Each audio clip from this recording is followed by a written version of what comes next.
Bendiciones, mis queridos hermanos y amigos. El Padre de las Luces les bendiga a todos y cada uno de ustedes. El día de hoy, usted no se puede perder el tópico, el tema que vamos a abordar. No se lo puede perder. Le aseguro que marcará su vida de manera especial. Le aseguro que bendecirá su vida de manera especial. El tema que vamos a tratar hoy se llama: ¿cuántas veces perdonaré a mi hermano que peca contra mí? Vaya qué tema y qué tópico. ¿Cuántas veces perdonaré a mi hermano que peque contra mí? Mis queridos hermanos y amigos, de la praxis o no praxis de este tema, se puede manifestar si somos cristianos o no somos cristianos. Vamos, seamos honestos y sinceros el día de hoy. Si usted no es capaz de perdonar las ofensas de su hermano, usted no es cristiano. Pero si usted es capaz de perdonar las ofensas de su hermano o sus hermanos, usted es cristiano. Desde otro ángulo, si usted es capaz de perdonar las ofensas de su hermano, usted ha nacido de nuevo. Si no es capaz de perdonar las ofensas de su hermano, usted no ha nacido de nuevo. Y quiero compartir esta palabra desde una perspectiva bíblica. San Mateo capítulo 18 y el versículo 21. San Mateo capítulo 18 y el versículo 21 dice de la siguiente manera: entonces se le acercó Pedro y le dijo: Señor, ¿cuántas veces perdonaré a mi hermano que peque contra mí? Es una pregunta que hace Pedro. Y luego hace la siguiente pregunta: ¿hasta 7? ¿Hasta 7 veces?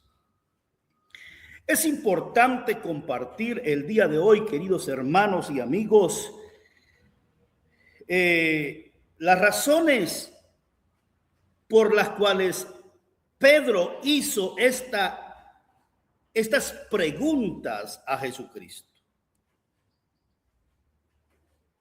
Y para entender por qué Pedro hizo estas preguntas acerca del perdón, se hace necesario, indispensable, prestar atención al contexto inmediato. No olvidemos que la ciencia hermenéutica dice que el texto sin su contexto es un pretexto. Y hoy no queremos presentar ningún pretexto. Hoy no queremos hacer una eisegesis, sino una exégesis de este versículo de la palabra de Dios. La exégesis, queridos hermanos y amigos, es sacar el significado del texto sagrado, y la eisegesis es ponerle a la Biblia lo que la Biblia no dice, añadirle al texto sagrado. Así que para explicar este texto extraordinario, San Mateo capítulo 18 y los versículos 21, entonces se le acercó Pedro y le dijo: Señor, ¿cuántas veces perdonaré a mi hermano que peque contra mí? ¿Hasta 7? Para hacer la exégesis de este pasaje, es necesario verlo desde la perspectiva del contexto inmediato. El contexto inmediato es lo que está antes o después de ese pasaje que estamos estudiando o compartiendo. Y probablemente mostraremos también un contexto histórico y cultural para entender este pasaje. Primeramente, prestemos atención, queridos hermanos y amigos, al contexto inmediato. No hay duda que esta palabra nos va a bendecir, probablemente marcará el rumbo de tu vida con relación al perdón, con relación a que debes perdonar las ofensas de tu hermano. Y vamos a resolver entonces esa pregunta de Pedro: ¿cuántas veces perdonaré a mi hermano que peque contra mí? Vayámonos al versículo 15. O pensemos en toda una perícopa acerca de este pasaje para compartir. Dice el versículo 15: por tanto, mire qué interesante, contexto anterior. Si tu hermano peca contra ti, ve y repréndele estando tú y él solos.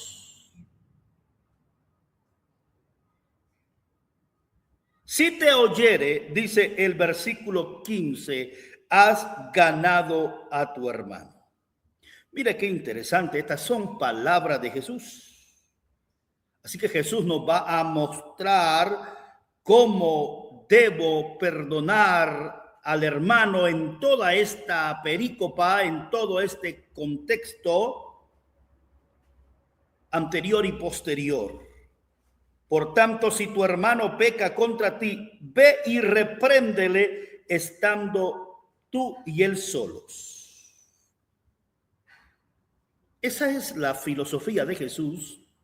Esa es la perspectiva de Jesús, queridos hermanos y amigos, acerca de la reconciliación, acerca del perdón, de cómo debemos perdonar a nuestros hermanos en la fe. En primera instancia, si tu hermano peca contra ti, ve y repréndele. Hermanos, tristemente esto no se sabe hacer en la iglesia del Señor. Y me voy a referir a la iglesia del Señor en un contexto global, nacional e internacional. En las iglesias locales a nivel del mundo, tenemos problemas con la praxis del método que enseñó Jesús acerca de cómo debemos perdonar a nuestros hermanos y cómo debe ser la reconciliación. Así que el primer paso es que si tu hermano peca contra ti, según la perspectiva de Jesús, si tu hermano peca, mire que no usa Jesús otro término, si comete un error, si falla, no. Debemos considerar que cuando una persona nos atropella, cuando una persona te atropella a ti, está pecando contra ti. Hay veces que pensamos que solo contra Dios pecamos, sí, principalmente contra Dios, pero usted también puede pecar contra su hermano cuando lo atropella, cuando le hace algo indebido, cuando peca contra él o contra ella. Ahora bien, si tu hermano peca contra ti, dice, ¿qué es lo que debemos hacer como primer paso? Ve y repréndele, estando tú y él solos. ¿Qué vamos a hacer en ese primer paso? para perdonar y llegar a una reconciliación, ¿qué vamos a hacer? Hay que llamar al hermano en privado. Venga,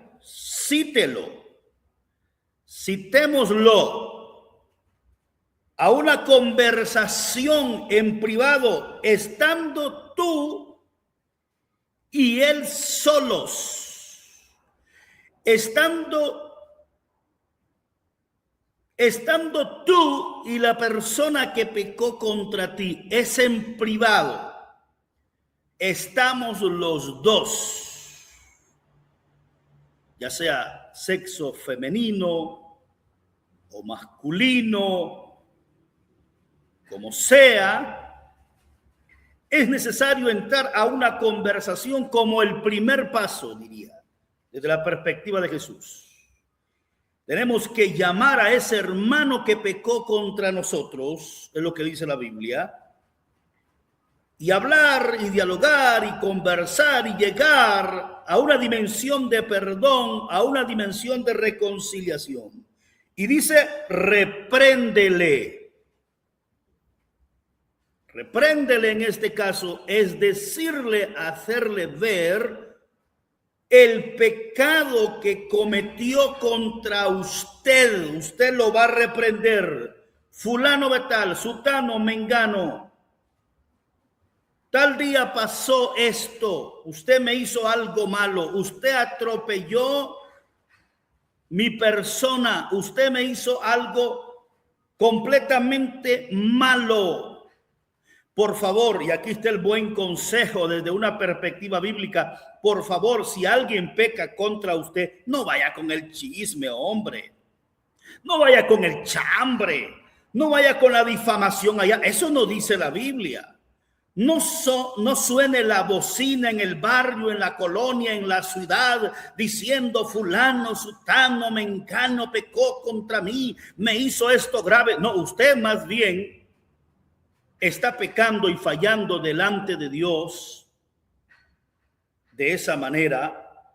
Eso no lo debe hacer. Si usted es el ofendido, si usted es el ofendido, si contra usted pecaron, vaya con esa persona que le falló y pongámonos de acuerdo.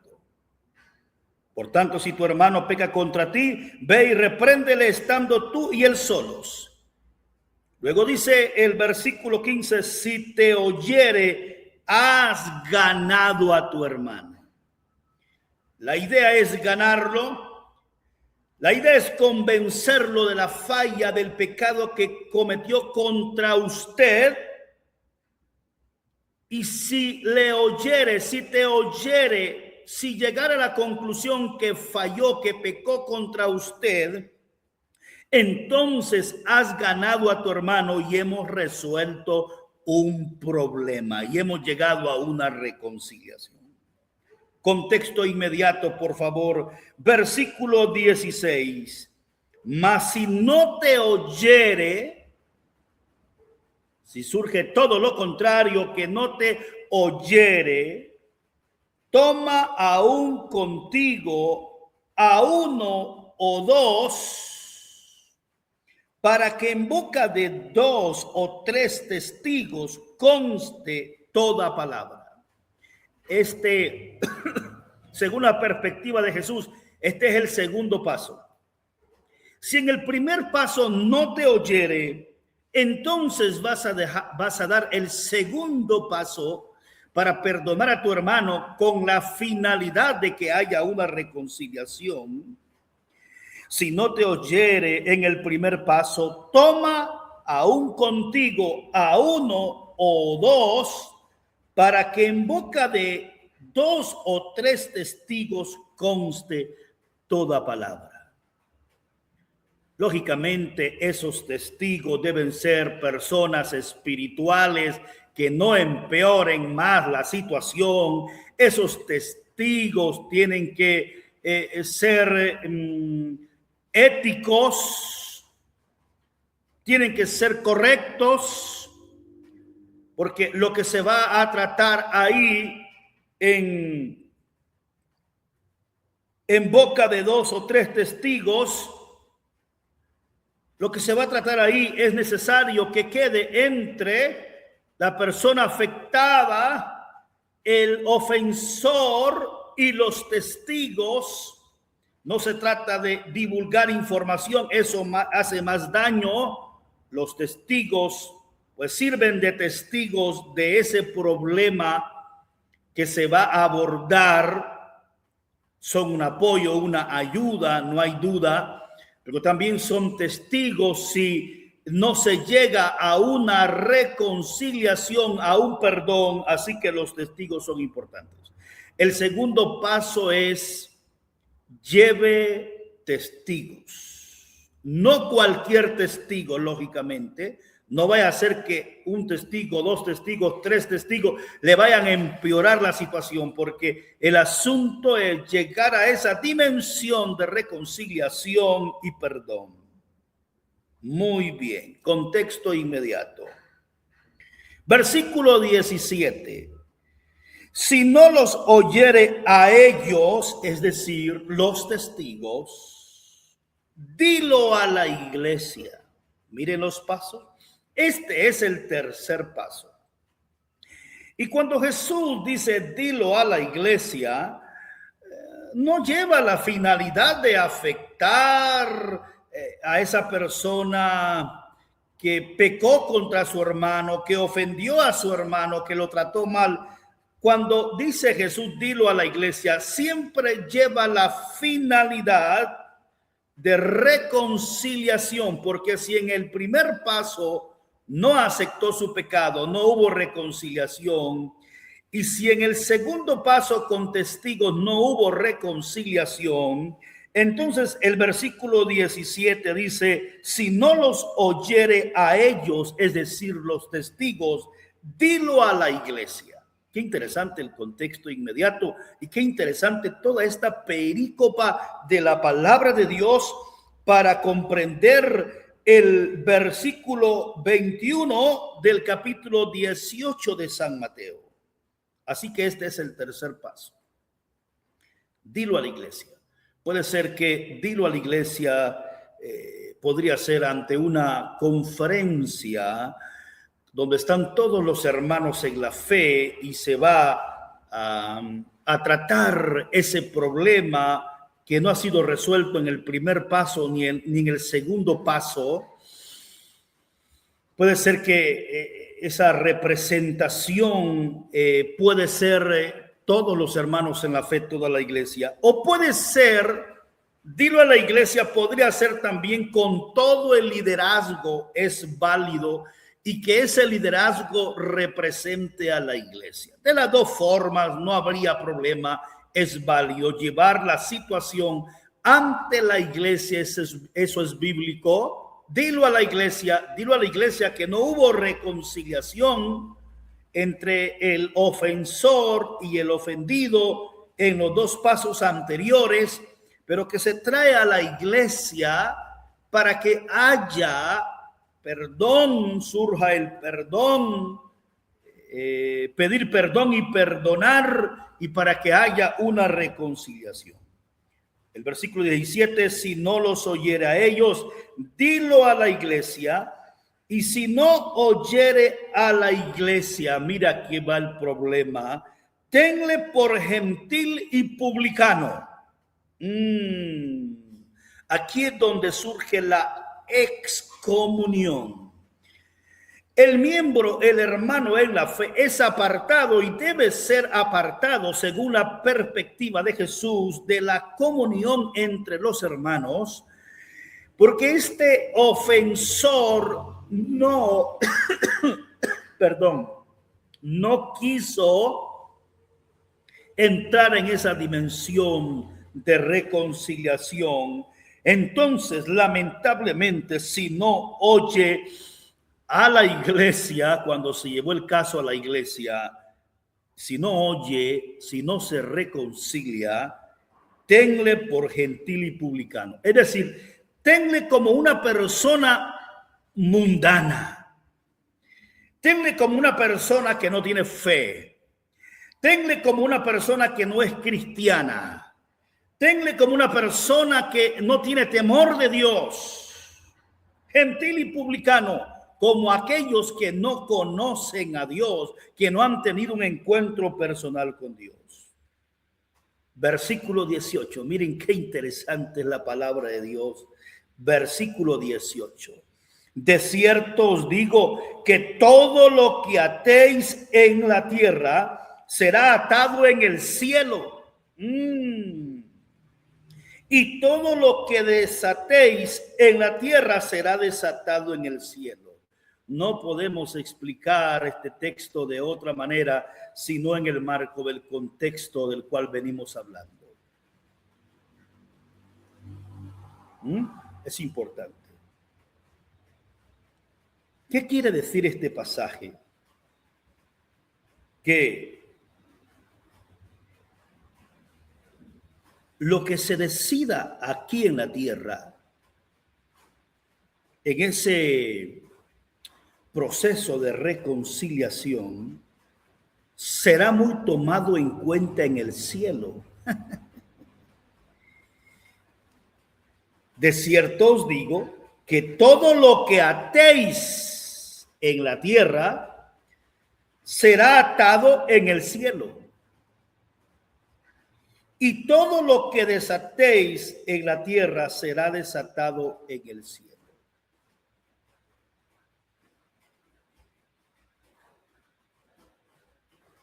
Es decir, que si se toma la decisión, cuando el caso se trajo a la iglesia para que hubiera una reconciliación y la persona no se quiso reconciliar,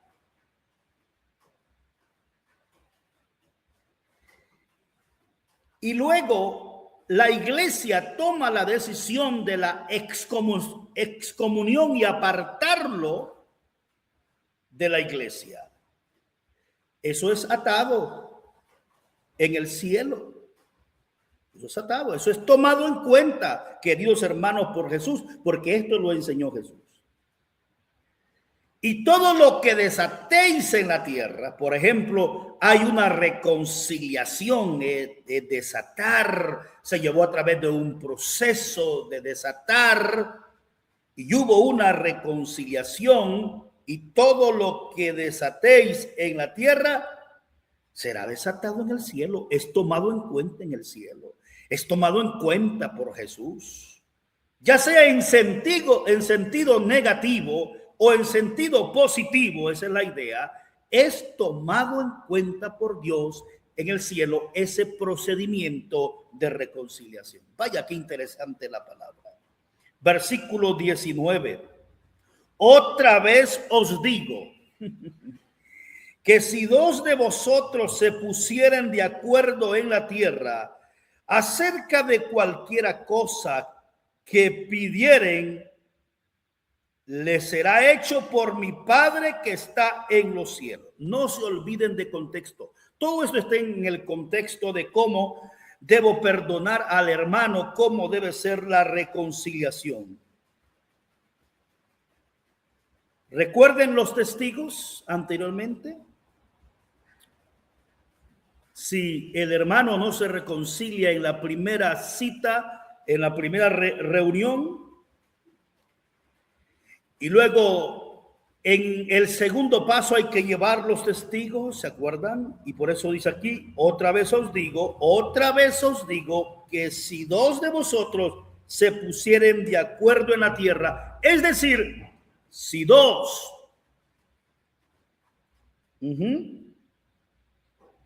o tres personas se pusieren de acuerdo para llevar el proceso de reconciliación y que esa persona que pecó contra su hermano pueda pedir perdón, ¿sí? O que se pueda arrepentir de su pecado.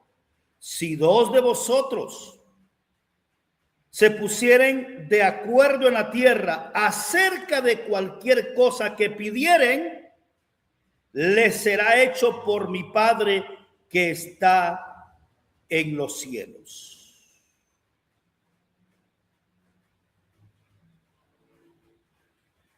Los testigos se ponen de acuerdo ¿con quién? Con el ofendido para que haya una reconciliación.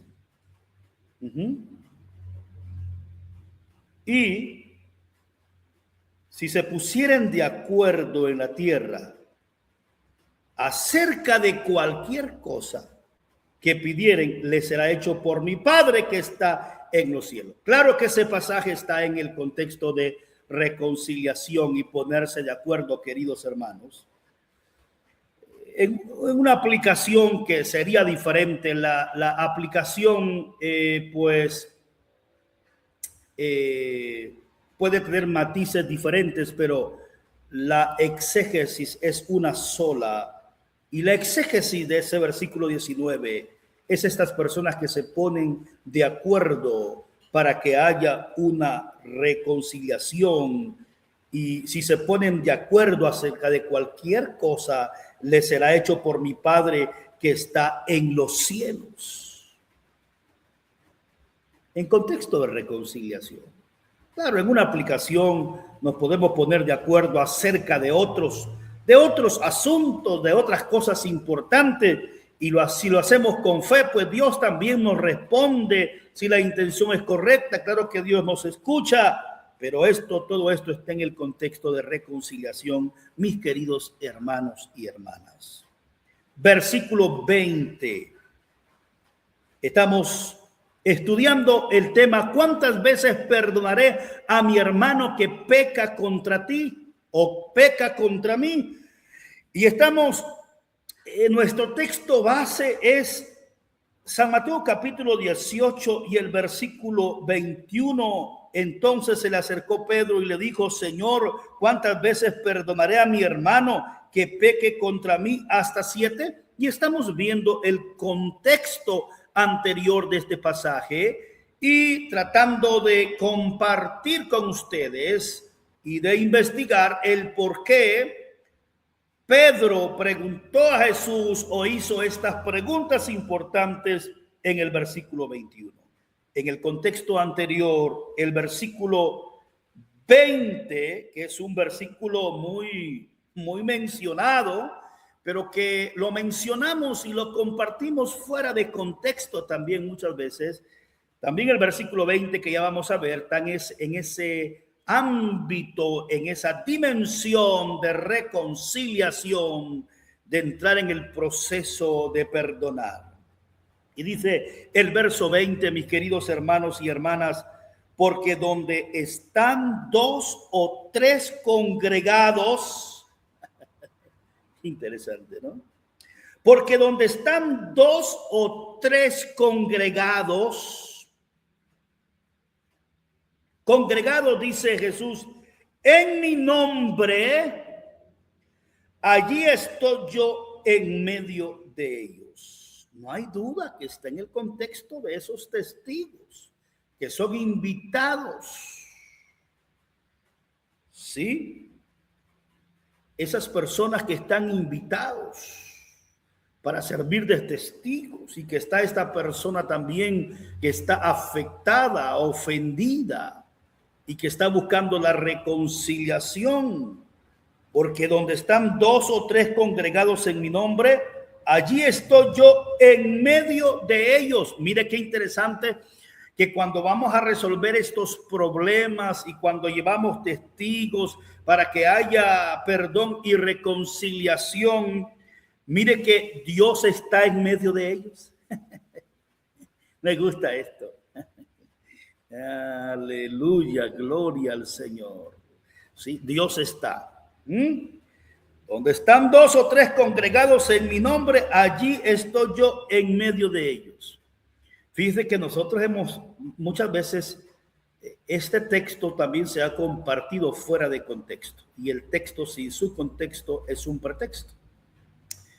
Porque muchas veces hemos justificado con este pasaje la falta de crecimiento en las iglesias locales.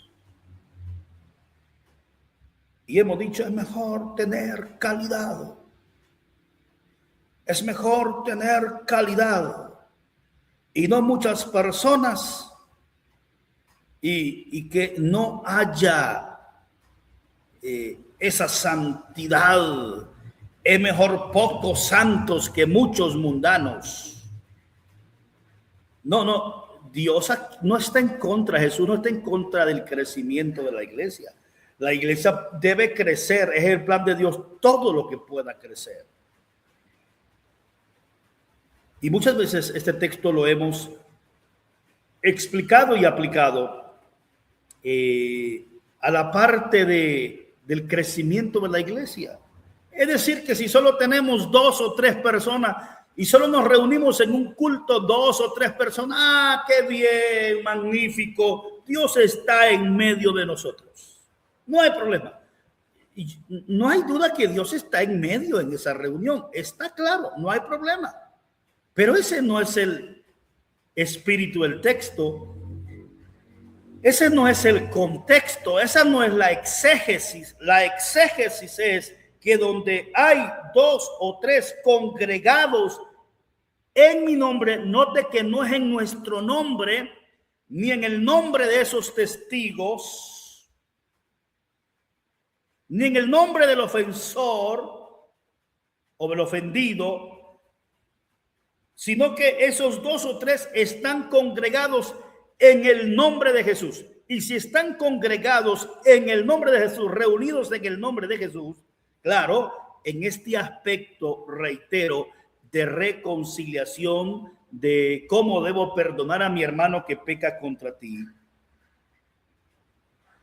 Si 2 o 3 están congregados en el nombre de Jesús, Dios está en medio de ellos. O sea que Dios está en medio de ese proceso de reconciliación. Dios está en medio de estas personas que están llevando un caso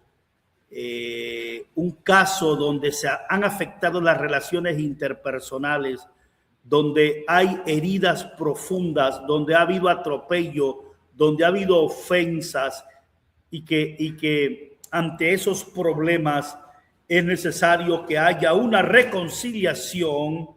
Y cuando nos reunimos para dar una resolución a estos problemas de relaciones interpersonales que están fraccionadas y afectadas, cuando estamos congregados de esta manera para resolver estos problemas, Cristo está en medio de nosotros. Cristo está en medio de ellos.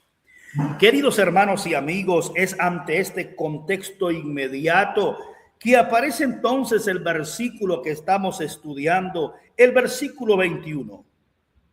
Entonces, mire que ese entonces está conectado con lo anterior. Entonces se le acercó Pedro y le dijo. Entonces se le acercó Pedro y le dijo a Jesús. Pedro estaba escuchando toda esta plática de Jesús acerca de cómo debemos reconciliarnos, acerca de cómo se debe perdonar al hermano que peca contra usted, que peca contra mí. Y entonces se le acercó Pedro y le dijo, versículo 21, Señor, ¿cuántas veces perdonaré a mi hermano que peque contra mí? ¿Hasta 7?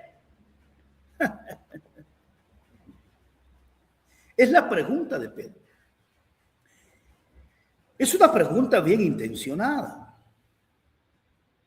Es una pregunta correcta en base al conocimiento que él tiene.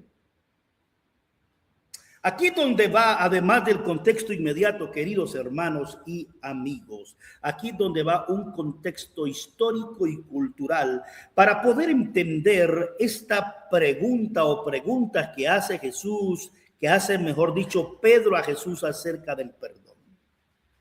¿Cuántas veces perdonaré a mi hermano que peque contra mí? ¿Hasta 7? ¿Saben por qué Pedro pregunta de esa manera? Para comprender este versículo 21. Porque los rabinos, esto es contexto histórico y cultural, porque los rabinos,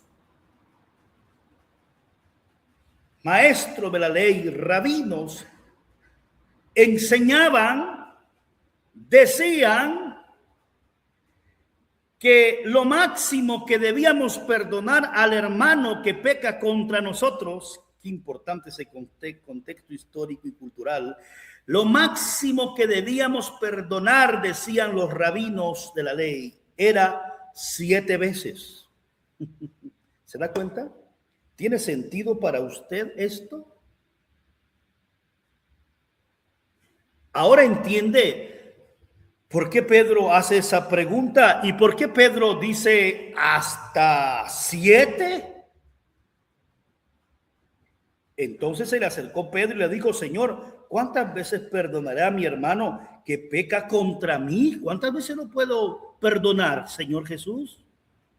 Y luego dice Pedro, ¿hasta 7? Pedro, siendo un judío, lógicamente había escuchado a los rabinos decir que hasta 7 veces máximo podríamos perdonar, y es por esa razón que Pedro le pregunta a Jesús, ¿hasta 7 veces? Y en el versículo 22, que aquí vamos ya aterrizando y terminando, vaya qué interesante, estamos abordando el tema, ¿cuántas veces perdonaré a mi hermano que peque contra mí? Estamos resolviendo esa pregunta desde un contexto inmediato, desde un contexto hasta histórico y cultural. Qué interesante la palabra. Versículo 22. Jesús le dijo, le contesta a Pedro, no te digo hasta 7, sino aún hasta 70 veces 7. Vaya. ¡Qué respuesta de Jesús! Vaya, qué respuesta tan contundente de Jesús. No, Pedro. 7 veces no. No, no se trata de 7 veces. No te digo hasta 7, sino aún hasta 70 veces 7. Si usted solo multiplica, ¿sabe cuántas veces le da? 490 veces. Te pregunto, ¿cuántas veces has perdonado tú a tu hermano? ¿Cuántas veces llevas ya? Ay, hermano. Sí, con una no podemos. Con una ofensa, con una vez que hayan pecado contra nosotros, nuestro hermano, somos tan débiles, somos tan frágiles. Y aquí va la aplicación. No queremos perdonar, pero sí nos gustaría que nos perdonen a nosotros, ¿verdad? Lo que pasa es que mira, lo que uno siembra, eso cosecha. Qué triste y lamentable, no somos capaces ni de perdonar una vez. ¿Saben por qué no somos capaces de perdonar? Y esta es una buena aplicación. Porque no hemos nacido de nuevo. Porque no somos cristianos. Solo los cristianos pueden perdonar, los cristianos verdaderos. Solo los que han nacido de nuevo pueden perdonar al ofensor. Así que Jesús contesta muy bien. No te digo hasta 7, sino aún hasta 70 veces 7, y eso le da una cantidad de 490 veces. ¿Ya has perdonado tú 490 veces? Oh, ¿ya has perdonado lo que manejaban los rabinos y creían que esas veces se debía perdonar? ¿Ya has perdonado 7 veces? Ni una queremos perdonar. Ni una queremos perdonar. Qué débiles somos. Qué débiles somos. Y también diría qué falta de amor, porque perdonar al ofensor es amor. Estamos muy distantes del amor verdadero, del amor que nos enseñó Jesús. 490 veces. No te digo hasta 7, sino aún hasta 70 veces 7. Y eso le da una cantidad de 490 veces. ¿Qué es lo que quiso dar a entender Jesús en esencia como una exégesis correcta? Y aquí termino. Que el amor no tiene límite. Es lo que quiso dar a entender Jesús. El amor no tiene límite. Mejor dicho, el perdón no tiene límite. ¿Sí? ¿Cuántas veces perdonaré a mi hermano que peque contra mí? Las veces que sea necesario, es la respuesta. La respuesta sería, según Jesús, todas las veces que te ofendan y te traten mal y te atropellen. ¿Cuántas veces hemos sido atropellados? ¿Cuántas veces nos han tratado mal? Muchas, pero muchas veces. ¿Y qué debemos hacer para ser libres? Para ser libres, para vivir saludables emocionalmente, espiritualmente, físicamente. Para vivir saludables debemos perdonar. El perdón es de Dios, queridos hermanos y hermanas. Concluyo. Si no eres capaz de perdonar las ofensas de tu hermano, no eres cristiano. Si no eres capaz de perdonar las ofensas de tu hermano, no has nacido de nuevo. Bendiciones.